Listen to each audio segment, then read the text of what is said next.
Imagina só essa cena. Uma pessoa que mora na sua vizinhança, vamos chamar de Mário, sai de casa num dia qualquer e some. Simplesmente não volta mais. Nenhuma notícia, nenhuma pista, nada. Para a família, claro, é uma dor que não dá nem para descrever. Mas por trás de todo esse drama, nasce uma pergunta jurídica enorme e fascinante. Olha, pode parecer um beco sem saída, né? Mas o direito, acredite, construiu um caminho super detalhado e até humano para lidar com essa situação impossível. E é isso que a gente vai ver aqui. Vamos seguir essa jornada jurídica do Mário desde o primeiro dia do sumiço até, quem sabe, as consequências malucas de um retorno que ninguém esperava. Muito bem, vamos lá, começando do comecinho. No instante em que o Mário desaparece, a primeira preocupação da lei não é decretar o fim de nada, mas sim proteger o que ele deixou para trás. Pensa bem, tem contas para pagar, talvez uma empresa para tocar. O patrimônio dele não pode simplesmente sumir junto com ele. E é para evitar esse caos que a lei traz uma figura super importante, o curador. Pensa no curador como se fosse a primeira rede de segurança. É alguém que um juiz nomeia só para gerenciar os bens do Mário, sabe? Para garantir que a vida financeira e os compromissos dele não desmoronem enquanto ele está fora. E o procedimento para isso, que está lá no artigo 48, é bem direto ao ponto. A família, ou até mesmo alguém que o Mário devia dinheiro, vai até a justiça. O juiz confirma que ele realmente sumiu e nomeia essa pessoa para cuidar de tudo. É uma medida de emergência, sabe? A lei, na prática, está apertando um grande botão de pausa na vida financeira do Mário para preservar tudo até a gente saber o que aconteceu. Tá, mas e quando essa pausa fica longa demais? Quando os meses viram anos? A situação não pode ser de emergência para sempre, né? A lei precisa de um status novo, mais formal, para essa incerteza que se arrasta. E é aí que a gente entra na segunda fase dessa história. E aqui chegamos num número chave: 2 anos. Depois de 2 longos anos sem nenhuma, absolutamente nenhuma notícia, a família pode pedir na justiça que o Mário seja declarado ausente. E isso, olha, muda tudo. O que era só um desaparecimento vira um status jurídico oficial. A incerteza agora tem nome e um monte de regras próprias. Com essa declaração de ausência, os herdeiros ganham uma coisa chamada posse provisória. É muito importante entender essa palavra, provisória. Isso aqui ainda não é uma herança, nem de longe. É mais como se eles se tornassem os guardiões com o direito de administrar e usar os bens enquanto o Mário não volta. E o jeito que a lei divide isso é bem interessante. O cônjuge, se houver, assume a gestão de tudo e fica com toda a renda que aqueles bens geram. Já os outros herdeiros, como filhos ou pais, recebem só 2/3 dessa renda.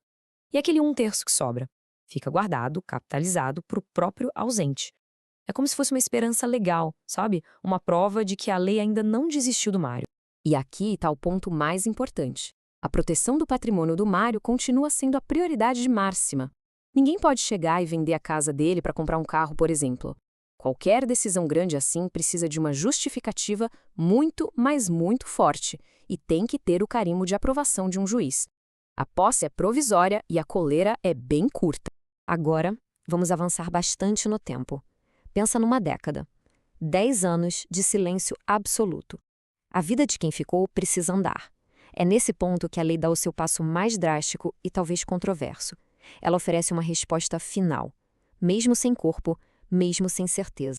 O tempo padrão é esse, 10 anos. Mas a lei é bem pragmática. Se a chance de morte for altíssima, tipo num desastre de avião ou por um prisioneiro de guerra que sumiu, esse prazo cai drasticamente. A lei não é cega, ela se ajusta à realidade da situação. E isso aqui é vital a gente entender. O juiz não está declarando um fato. Ninguém está dizendo, a gente sabe que o Mário morreu. O que a justiça está dizendo é, para todos os efeitos da lei, vamos presumir que ele morreu. O objetivo é criar uma certeza jurídica, é dar um ponto final para que a família possa viver o luto, resolver o inventário e finalmente seguir em frente. Então, o que acontece no exato momento em que o juiz bate o martelo e declara a morte presumida? Bom, a vida legal do Mário, que estava em pausa, agora chegou a um fim definitivo. É como se uma represa se abrisse. As consequências são gigantescas. Aquela posse provisória vira propriedade definitiva. O testamento, que ficou guardado por anos, finalmente pode ser aberto. E o mais impactante na vida pessoal, a esposa do Mário agora é legalmente viúva. Ela está livre para se casar de novo, para reconstruir a vida. Para o direito, o jogo acabou. Mas e se o jogo não acabou? É aqui que a nossa história tem a reviravolta mais maluca de todas. Imagina que, 15 anos depois de sair de casa, o Mário aparece. Vivo, bem e de volta na cidade. A pergunta fica no ar, carregada de um caos jurídico e emocional que a gente nem consegue imaginar. O que a lei, que declarou ele morto, faz agora que ele está ali, de carne e osso, de volta? A primeira regra é sobre os bens. O Mário tem o direito de pegar o patrimônio dele de volta, mas no estado em que ele se encontrar. Se a casa foi vendida legalmente nesse meio tempo, ele não pode simplesmente expulsar os novos donos. Ele tem direito a receber o valor da venda se ainda não tiver sido pago. Basicamente, ele assume o que sobrou. Agora, a questão mais humana, mais delicada de todas. A esposa dele, legalmente viúva, se casou de novo. Construiu outra família, outra vida. E aí? O que acontece com esse segundo casamento? A resposta da lei é direta e brutal. O segundo casamento é considerado nulo. É como se ele nunca tivesse existido legalmente. A lógica é que o primeiro casamento só terminou por causa de uma presunção que se provou falsa. A única proteção que existe é para os filhos dessa segunda união, que, como diz o artigo 70, continuam com todos os seus direitos garantidos. E aqui vem um detalhe final que é fascinante.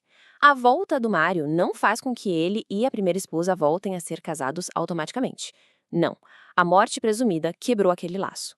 Se eles quiserem ficar juntos, a lei exige uma nova escolha, uma decisão consciente. Eles precisam se casar de novo. E tem uma última regra, que é até bem justa. Se, por exemplo, o pai do Mário morreu enquanto ele estava morto e a herança foi dividida entre os outros irmãos, o Mário não pode chegar agora e pedir a parte dele. A lei não deixa que o retorno dele crie uma avalanche de problemas em outras heranças que já foram resolvidas. Ufa! A gente passou por uma jornada e tanto, né? Do curador para a ausência, da morte presumida para o retorno impossível. A gente viu como a lei tenta, desesperadamente, criar ordem no meio do caos, tentando equilibrar a necessidade de certeza para quem fica com a proteção dos direitos de quem sumiu. A pergunta que fica no ar é: essa estrutura toda dá um fechamento real ou é só uma solução prática para um mistério que talvez nunca seja resolvido? A resposta talvez não esteja nos livros de lei, mas nesse espaço complicado entre a lógica das regras e a resiliência do coração humano.